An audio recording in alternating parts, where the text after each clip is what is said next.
Dès qu'Ivan le Terrible a dit « Non, nous resterons orthodoxes », immédiatement, une légende est née selon laquelle il était un tyran cruel, il était fou. Ensuite, il y a eu Pierre le Grand et son désir, dans des domaines où il pensait que le pays était à la traîne, d'adopter les normes occidentales pour développer la Russie. Mais je suis sûr que Pierre Ier ne voulait pas que nous copions tout. Si je comprends bien, nous devions prendre ce qu'il y a de mieux et ensuite aller de l'avant sur cette base pour faire encore mieux. Cependant, la base de la culture occidentale, catholique et protestante, place toujours le bien-être matériel au premier plan. Pour eux, il y a aussi des aspects spirituels, bien sûr, mais la réussite matérielle reste le critère de mesure. Ce n'est pas le cas en Russie. En Russie, on parle toujours de l'aspect moral au sens large. De tout cela vient le désir constant de la communauté occidentale de rogner sur la Russie, de la rendre plus docile. Cela se produit de siècle en siècle.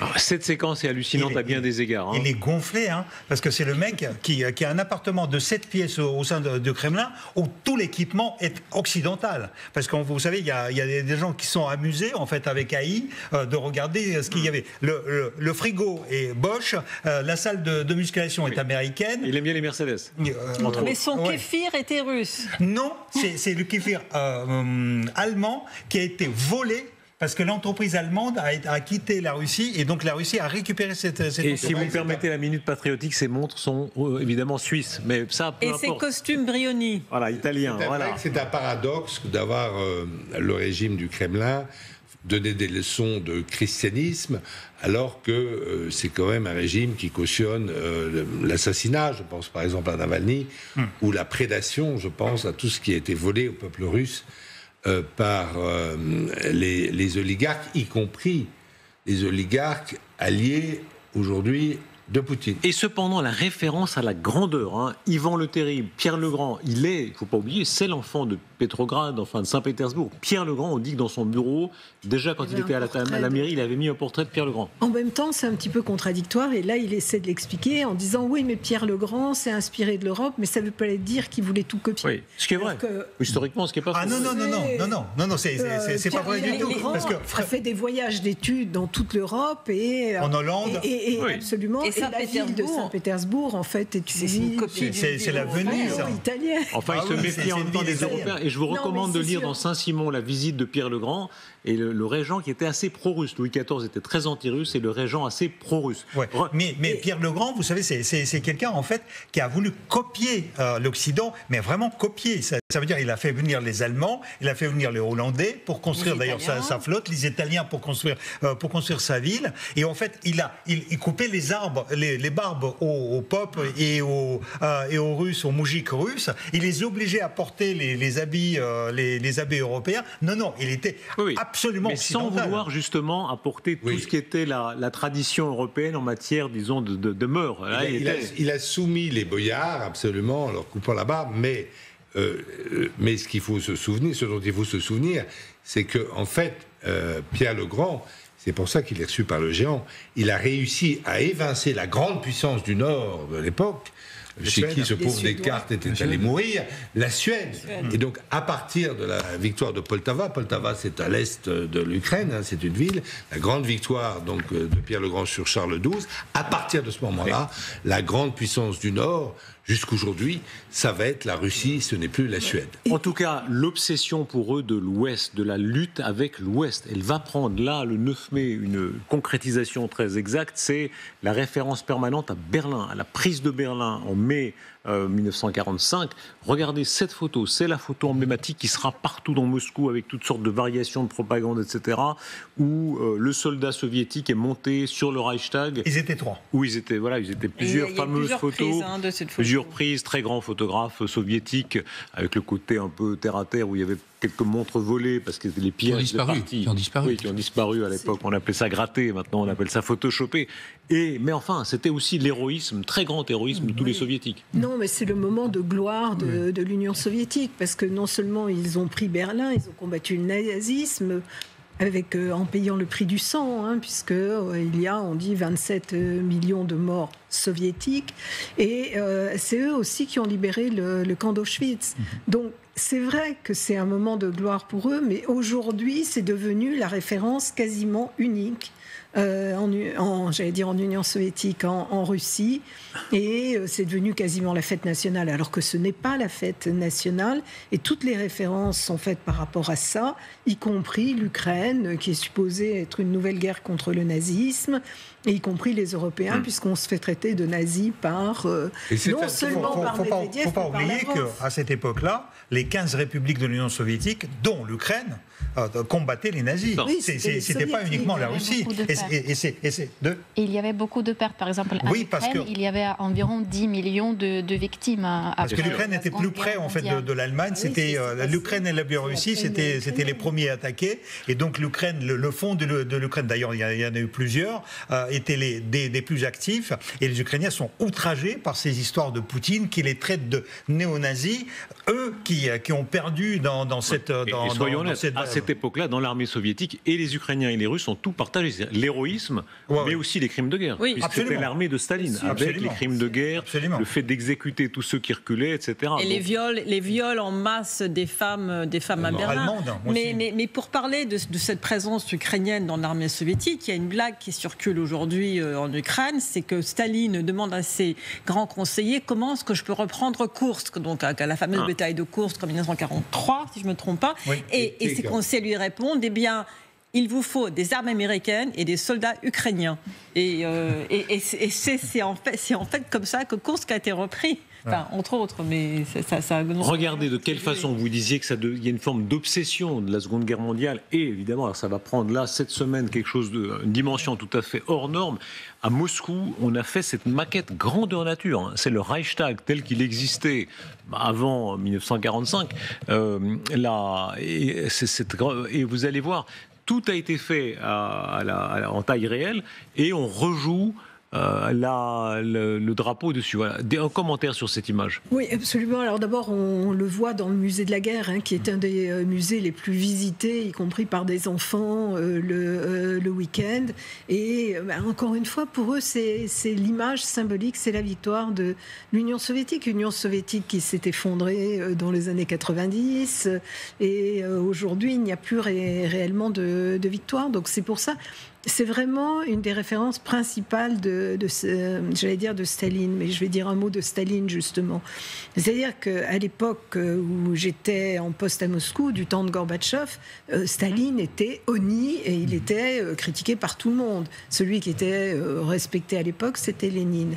Ça s'est complètement inversé avec Poutine, parce qu'il considère que Staline est un vainqueur, c'est le dernier des tsars, c'est un tsar rouge, et il a gagné, et pour lui c'est tout ce qui compte, c'est-à-dire les crimes, les camps de concentration, on n'en parle plus. Donc il y a eu cette inversion, donc il y a effectivement tout cet historique, tout ce narratif qui est celui de Vladimir Poutine, sur lequel il a travaillé, ce qui lui a fait écrire. Mais c'est pas vraiment ce que disait Sergueï, c'est un tournant, parce que Sergueï nous a dit, dans sa jeunesse, en fait, ce qui était important dans les années 60-70, c'était le 1er mai. C'est-à-dire qu'en fait, il y avait une volonté des dirigeants de la détente d'avoir un soft power. C'était la fête du travail, c'était l'ouvrier respecté, même si c'était faux, peu importe. L'ouvrier mieux respecté en Union soviétique qu'en Occident, etc. Nous sommes un pays, c'est pour ça que la fête était plus importante.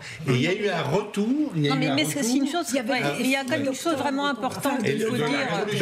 Deux fois par an. C'était la révolution. Donc la révolution. Là, c'est un retour à une phase plus guerrière de la Russie, de l'Union soviétique. Non, mais il y a une chose vraiment importante qu'il faut vraiment expliquer aujourd'hui, c'est qu'on ne peut pas trop leur en vouloir de vouloir faire cette grande fête des 80 ans de la fin de la Seconde Guerre mondiale, vu le trauma que ça a créé en Russie. Par contre, ce qui est extrêmement grave aujourd'hui... Et le service que ça nous a rendu. Mais ce qui est extrêmement grave aujourd'hui, c'est la réécriture de l'histoire qu'on est en train de voir en Russie. C'est par exemple quand vous avez le site du renseignement étranger qui parle du fait que les Européens, que les Américains et les Russes doivent de nouveau s'allier pour combattre le nazisme européen, avec une image de Ursula von der Leyen qui incarne pour eux ce nazisme européen.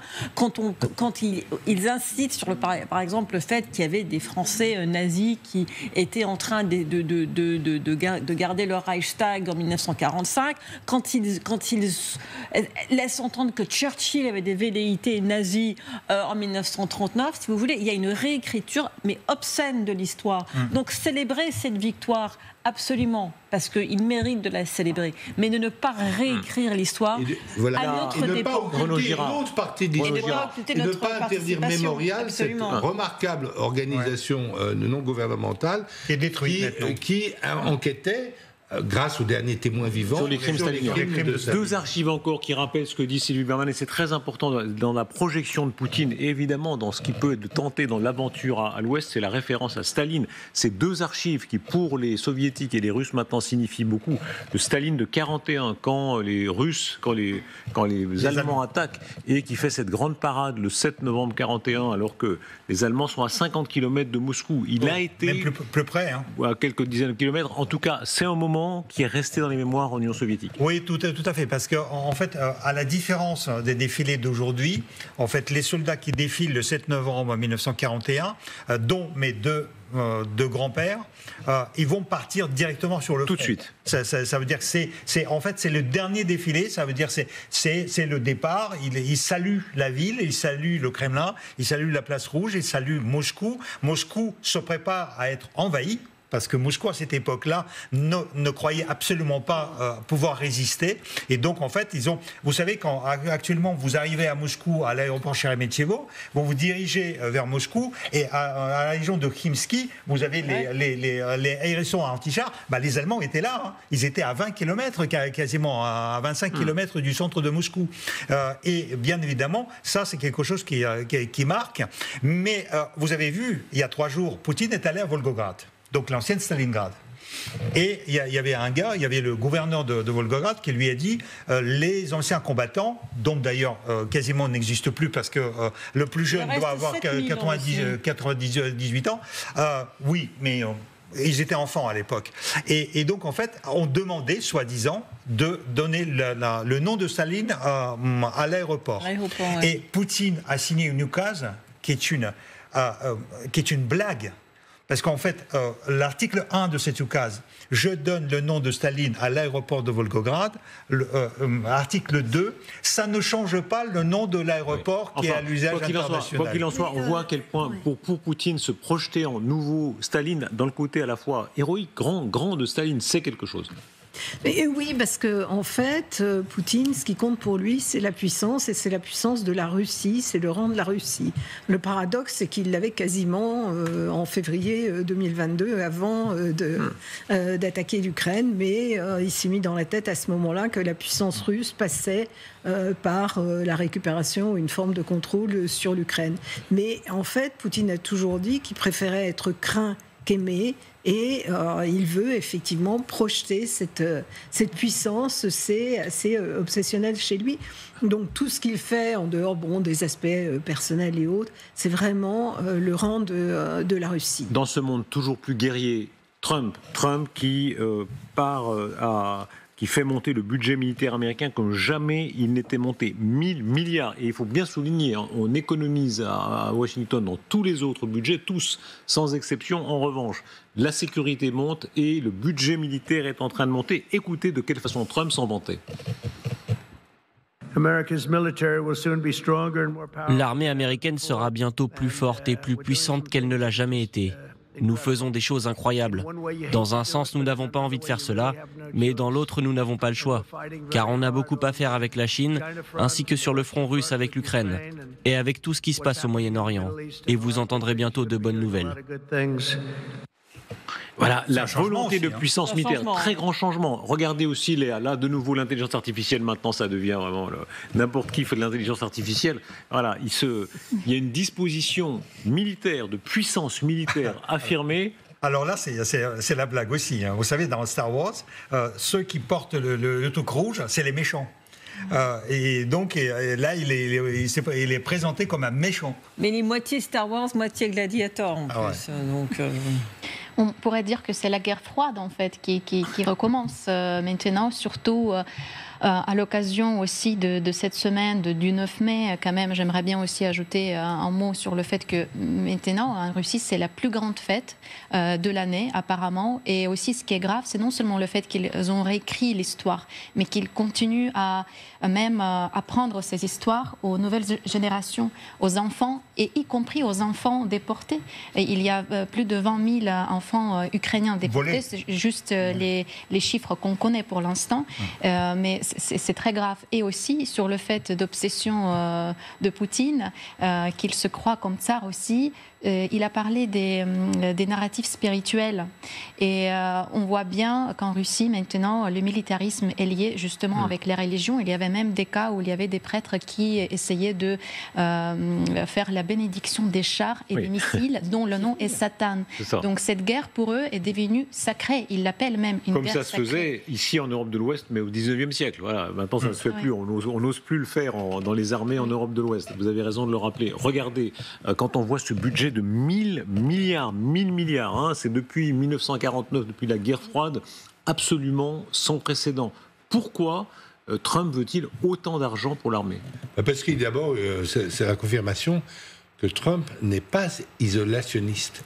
Il voit les États-Unis grandes intérieurement, mais aussi grandes dans le monde. Il n'est pas isolationniste. Il porte un intérêt très grand à... Non, il ne l'a jamais été, je pense. Il était mercantiliste, mais il n'était pas isolationniste.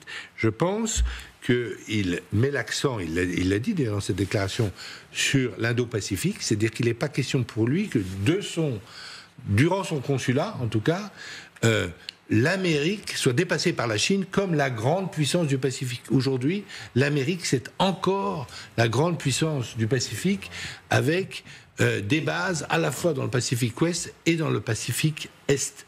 La flotte américaine contrôle encore le Pacifique. Évidemment, les Chinois considèrent et le disent que les Américains n'ont rien à faire en Asie.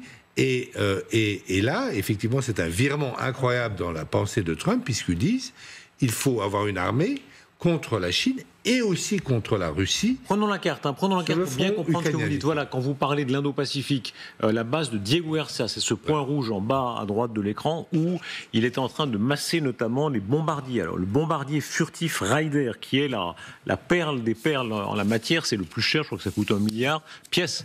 Et ce bombardier furtif Raider, dites-en un mot, amiral, ça va résumer la nouvelle puissance de projection américaine, surtout en Asie et surtout face à la Chine. Alors dans cette base qui n'appartient ni aux Américains ni même plus maintenant aux Britanniques, mais qui est concédée, eh bien ils massent ces avions, essentiellement pour l'instant semble-t-il, pour faire peser sur l'Iran une menace forte et immédiate. Donc pour peser pendant les discussions actuelles.